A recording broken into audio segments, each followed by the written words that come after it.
함께 신앙생활을 하자고 하면 거부하는 사람들이 있습니다.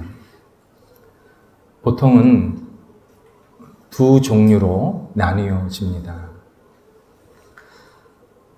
한 부류는 애처로운 거부자들입니다. 나도 당신과 같은 신앙을 갖고 싶습니다. 그런데 그게 잘 안 됩니다. 이렇게 안타깝게 이야기를 합니다. 내가 신앙을 가지면 나라는 존재를 잃어버릴 것 같고, 내가 그동안 갖추었던 여러 가지 지위나 소유들을 잃어버릴 것 같아서 염려가 되는 것도 사실입니다. 이렇게 이야기합니다. 반대로 내가 지금까지 이룬 것, 그리고 가진 것이 하나도 없습니다. 새삼 지금 신앙생활을 하려고 하니까 부끄럽고 나 자신이 너무 불편합니다. 이렇게 말하기도 합니다. 이런 분들에게 드릴 말씀은 한 가지입니다. 한 발자국만 움직여 보라는 것입니다. 지금 있는 자리에서도 힘들고 한 발자국 움직이는 것도 힘든데 이왕이면 한 발자국 움직여 보라고. 그러면 내가 생각한 것보다 신앙의 길이 굉장히 푹신하고 마음에 평안을 얻게 할 것이라고 말씀드릴 수 있습니다. 하나님께서 분명히 그렇게 만드십니다.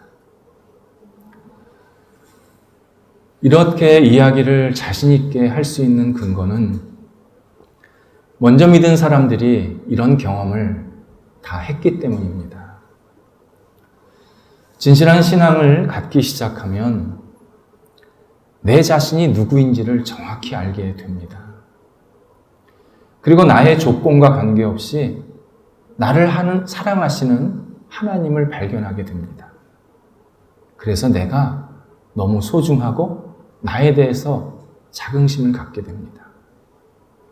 예전에는 내가 무엇인가 가지고 있어야 나에 대해서 자부심이 있었는데 진실한 신앙을 갖기 시작하면 내가 무엇을 갖추지 않아도 내가 참 괜찮은 사람이구나.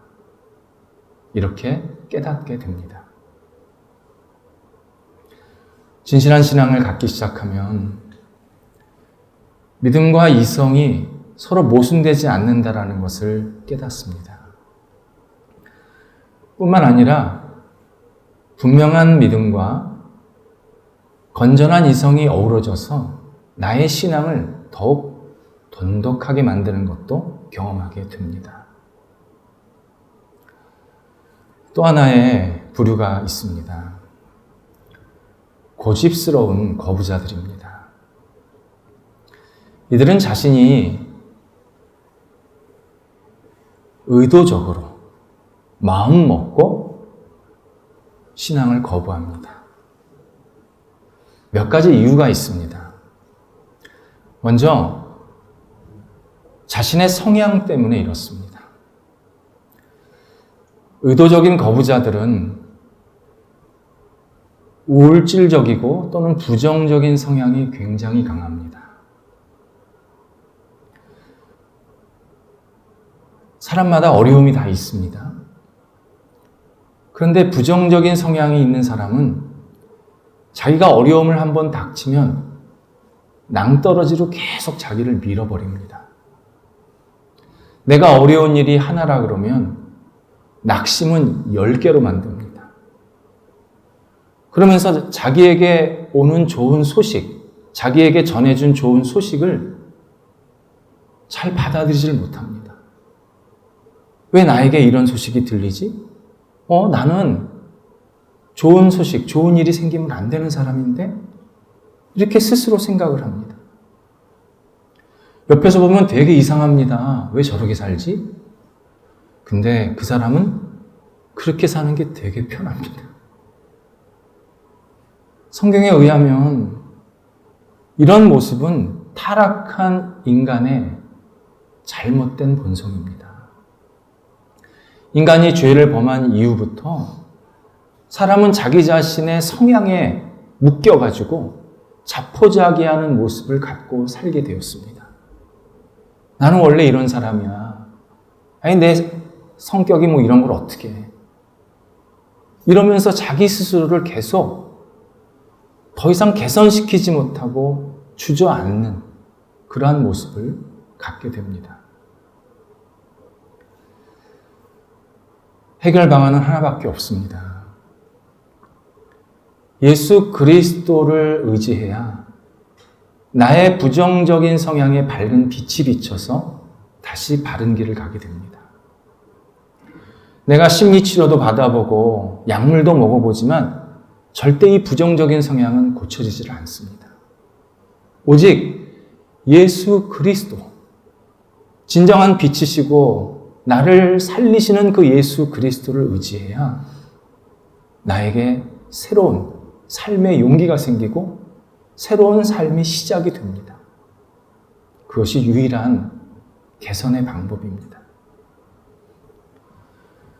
또 너무 어려운 일을, 너무 고통스러운 일을 오랫동안 받으면 의도적인 거부자가 됩니다. 큰 전쟁에서 오랫동안 전투를 한 병사에게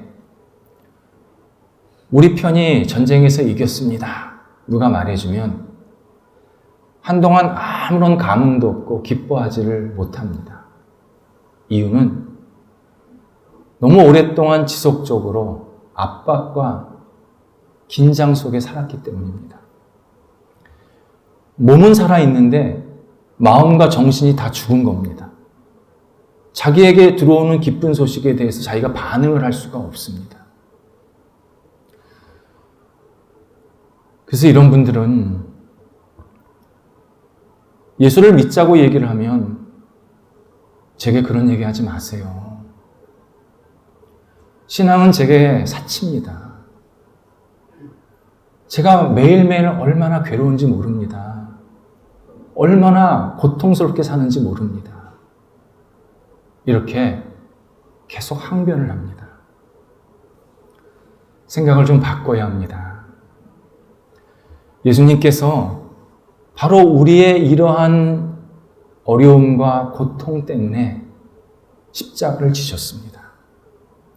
그리고 우리의 짐을 온전히 가져가기를 원하십니다. 내가 예수님께 내 삶의 그 어려운 짐을 맡기기 시작하면 짐이 가벼워집니다. 그리고 굉장히 마음이 평안하고 자유롭게 시작이 됩니다. 예수님께서 말씀하십니다. 수고하고 무거운 짐짐자들아, 다 내게로 오라. 다 내게로 오라. 그 짐을 내가 다 지지 않아도 됩니다. 예수님께서 그 짐을 같이 지시면서 나를 새롭게 살게 만들어 주십니다. 또 하나, 교만하면 의도적인 거부자가 됩니다. 자신이 신앙인보다 더 합리적이고 이성적이라고 생각합니다. 그래서 하나님에 대해서 계속 논리적인 설명을 요구를 합니다. 이미 하나님에 대해서 드러난 증거나 어떤 사실들이 분명히 있는데 이것들은 하나도 보지를 않고 더 큰 증거, 더 큰 논리를 계속 주장을 하면서 나한테 설명해달라고 얘기합니다. 때로는 과격한 주장도 합니다. 그렇다면 하나님은 누가 만드셨습니까? 하나님이 나를 사랑하신다면 나 지옥 가지 않게 하시겠네요. 이렇게 말을 합니다. 이런 말은요, 자녀가 지금 당뇨병에서 고생하고 있는데 부모가 계속 설탕을 줘도 된다고 생각하는 사람입니다. 이 사람들은요, 어떤 사람이 나는 진리를 발견했고 그 진리 안에서 기쁨과 자유를 갖게 되었습니다. 이렇게 이야기를 하면 의심의 눈초리를 쳐다봅니다. 그리고 자기는 진리를 발견하지 못했는데 상대방이 진리를 발견했다고 하니까 그 사람의 지식 수준, 재산 정도, 그리고 배경을 자세히 조사를 합니다. 그리고 자기보다 하나라도 못한 것이 있으면 거봐. 순위 저 정도밖에 안 되니까 저런 얘기를 하지. 이렇게 비아냥거립니다. 때로는 자기는 너무 초라한데 신앙생활을 하면서 복을 받았다고 하는 사람을 보게 됩니다. 약간 기분 나빠합니다. 그러면서 이렇게 얘기를 합니다. 결국 당신은 당신 잘 살고 성공하려고 신앙생활 하는 거네요. 당신 참 이기적입니다. 듣자하니 예수가 가난하고 힘든 사람들과 늘 함께 했다고 하는데 당신 뭡니까? 이렇게 비판을 합니다. 성경 말씀대로 교만은 사람을 망하게 합니다. 정말 무너지게 합니다. 하나님께 도무지 가까이 가지 못하게 하는 커다란 장애물이 바로 교만입니다. 교만은 가지면 가질수록 본인이 커지는 게 아니라 작아집니다. 그래서 교만에서 가장 큰 피해자는 그 누구도 아닌 자기 자신입니다. 교만은 빨리 버릴수록 복입니다. 교만을 버려야 인생에 꽃이 피기 시작합니다. 교만을 버려야 인생이 복되기 시작합니다. 아무리 내가 지금 대단한 위치에 있더라도 교만하면 한순간에 넘어집니다. 오늘 본문에 하나님의 말씀을 듣고 받아들인, 그래서 복받은 사람이 있는가 하면 그렇게 어려운 기회가 왔었는데, 참 귀한 기회였는데 하나님의 말씀을 들었지만 결국 거부해서 구원의 자리에 동참하지 못한 사람들이 모두 등장하게 됩니다. 23절에 의하면 로마의 유대 지도자들이 멀리 예루살렘에서부터 온 바울의 이야기를 듣고 그와 함께 대화를 나누는 시간을 잡게 됩니다. 당일 생각보다 많은 유대인들이 바울이 거하고 있는 장소에 찾아왔습니다. 이에 바울이 종일 강론을 합니다. 곧 이스라엘 역사와 성경의 말씀을 일목요연하게 정리하고 잘 설명해 줍니다. 다음에 하나님 나라에 관해서 증언을 합니다. 곧 자신이 하나님의 백성이 되어서 변화받았고 그리고 어떻게 기쁨과 감사한 삶을 살고 있는지를 고백합니다. 그리고 마지막에는 예수님을 권합니다. 곧 예수님을 믿어야 된다고 권면을 합니다. 바울은 이스라엘 역사뿐만 아니라 인류의 역사 그리고 성경의 내용은 오직 예수 그리스도를 드러내기 위함이라고 분명하게 이야기를 해줍니다. 한마디로 예수님이 우리의 구원자이다. 예수님이 기쁜 소식이다. 예수님이 이스라엘의 진정한 소망이다. 이것을 분명하게 전하게 됩니다. 이때 어떤 유대인들은 바울이 전한 복음을 받아들이고 어떤 유대인들은 받아들이지 않습니다. 그래서 25절에 보면 서로 맞지 아니하여 곧 받아들이는 사람은 우리 바울의 이야기를 좀 더 들읍시다. 그렇게 요청을 하는데 받아들이지 않은 사람은 아유, 저 사람 이야기 들을 필요도 없어. 더 이상 뭘 더 들을 게 있겠어. 하면서 거부했다는 겁니다. 그러다 보니까 서로 모임을 계속할 수가 없어서 흩어지게 되었다. 이렇게 설명해주고 있습니다. 바울이 로마에 도착해서 제일 먼저 유대인들에게 복음을 전합니다. 로마는 이방인들이 훨씬 더 많이 사는 동네입니다. 그런데 유대인들에게 먼저 복음을 전합니다.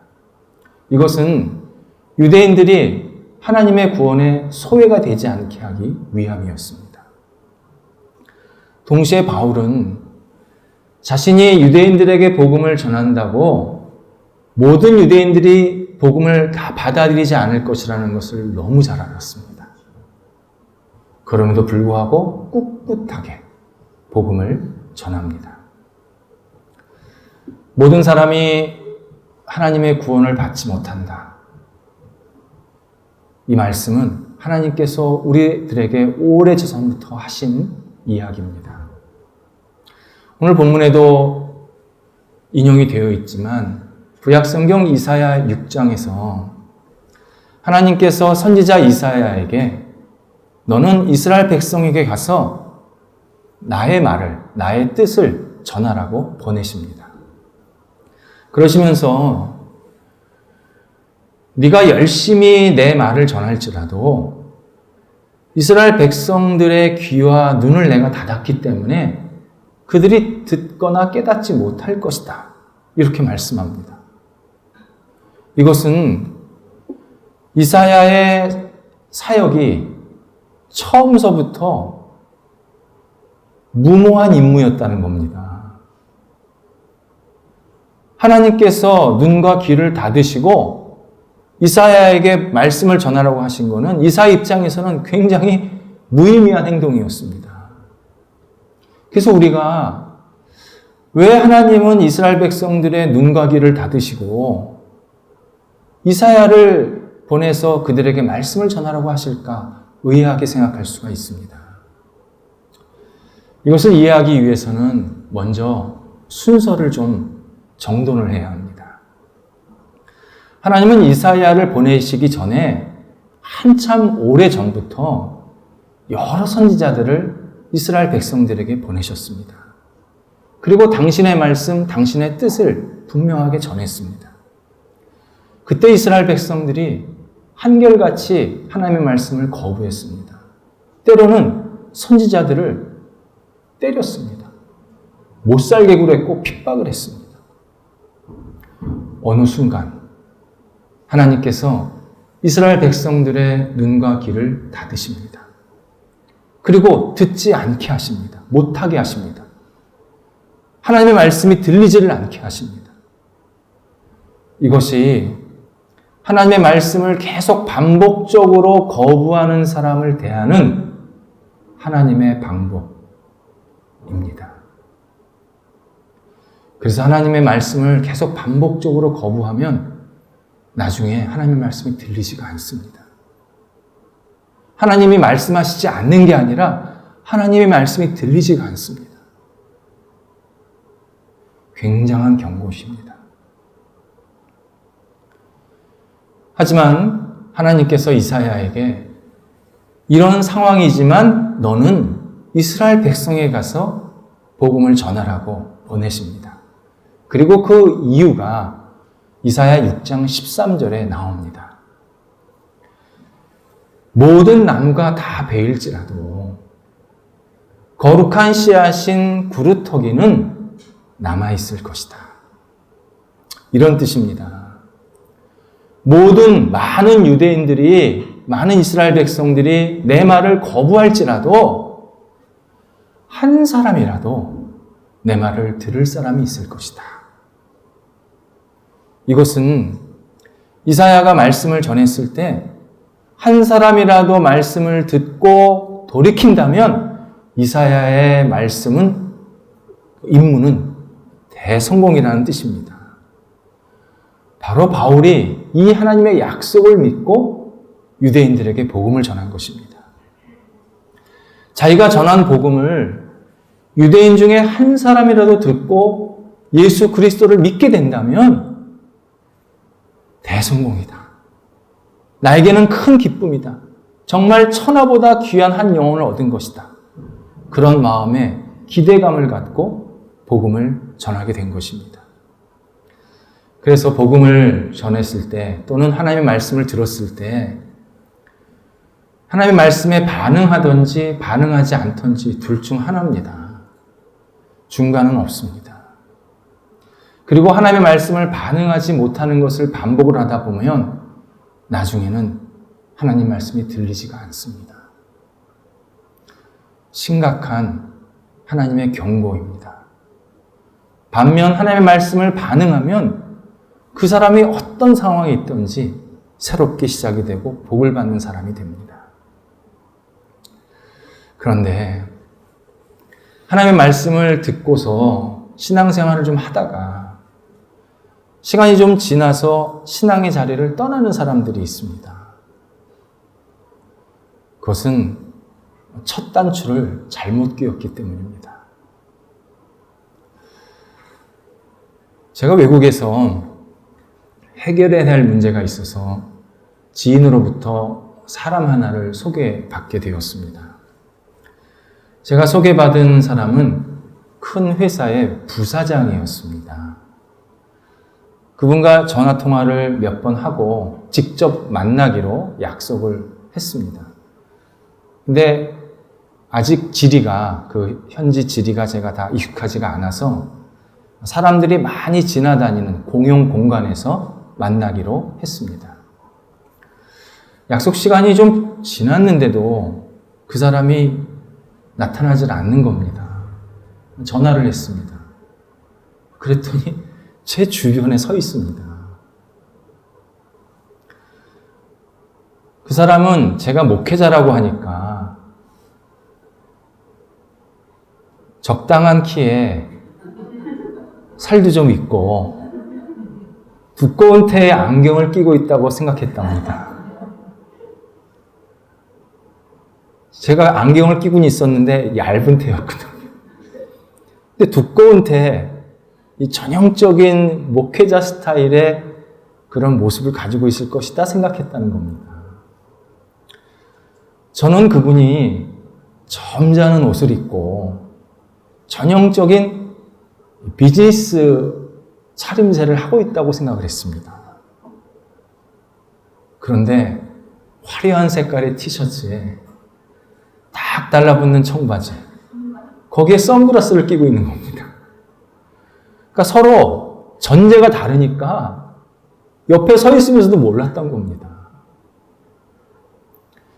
하나님을 믿는데 잘못된 하나님을 믿으면 나중에 신앙을 떠납니다.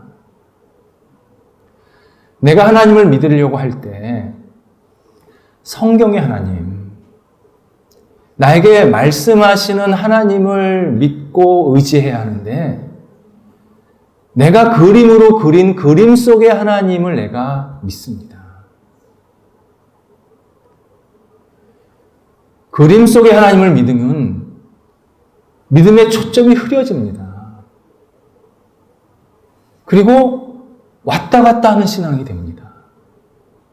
뿌리가 안 생기고 중심이 없어집니다. 그러면 내가 그린 그림을 수정을 해야 합니다. 내가 지금 잘못된 하나님을 믿고 있구나. 근데 대부분은 엉뚱한 이유를 대면서 신앙의 자리를 떠납니다. 제가 신앙생활 해봤는데요. 저랑은 안 맞습니다. 신앙생활 하는데 제가 너무 실망스럽습니다. 이런 이유를 대면서 신앙의 자리를 떠납니다.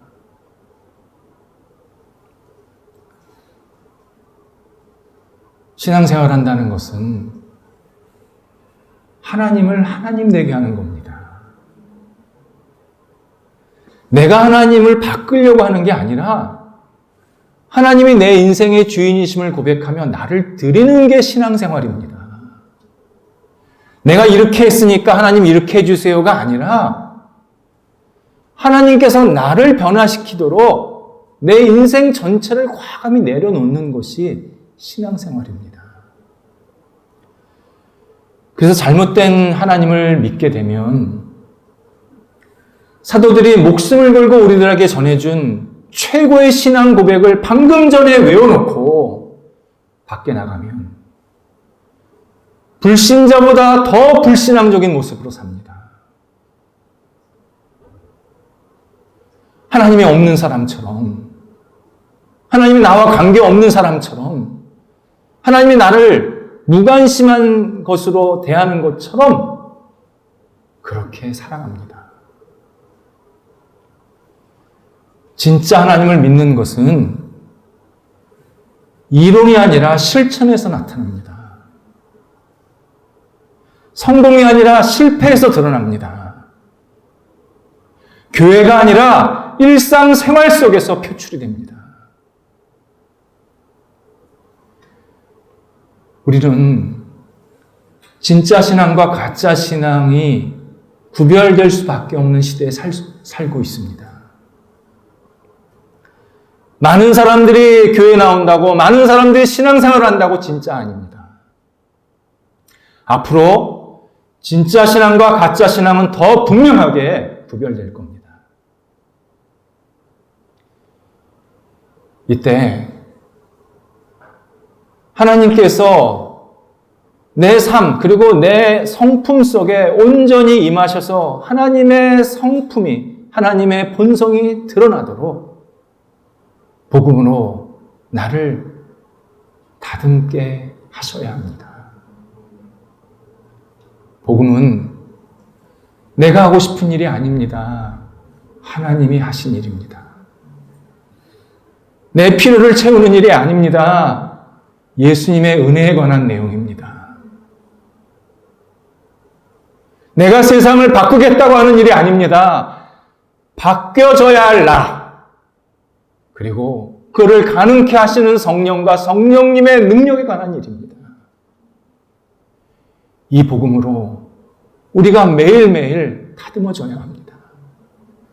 내가 복음을 주도하려고 하는 것이 아니라 복음이 나를 사로잡아야 합니다. 우리는 하나님의 나의 주인이심을 고백하면서 하나님 뒤를 따라가야 합니다. 예수 그리스도를 믿는 그리스도인들은 그분을 믿는 동시에 그분이 내 삶의 주인이심을 고백하면서 그분이 하신 말씀, 그분이 하신 일을 순종함으로 따라가는 종으로서의 사람입니다. 그럴 때 하나님께서 우리를 빛나게 하십니다. 혼란 중에 중심을 잡게 하십니다. 어두움 중에 빛이 되게 하십니다. 그리고 우리를 마지막에 하나님의 구원의 자리로 아름답게 인도해 드리십니다. 기도하겠습니다. 하나님, 저희들이 하나님의 백성으로 이 땅을 살아갈 수 있게 하신 것 감사합니다. 하오나 하나님, 하나님이 인정하시는 신앙생활 하기를 원합니다. 하나님이 기뻐하시는 신앙생활 하기 원합니다. 하나님께서 저의 주인이 되는 신앙생활 하기를 원합니다. 주님, 저희들을 다시 드립니다. 저희들을 기쁘게 받아주시고 하나님께서 받으실 만한 거룩한 산 제물로 여겨주셔서 우리가 살아가는 이 땅이 하나님의 백성으로 살아가는 땅이 되게 도와주시옵시고 오직 하나님이 기뻐하시는 모습대로 날마다 인도함 받는 저희 모두가 되도록 역사하여 주시옵소서. 예수님의 이름으로 기도드립니다. 아멘.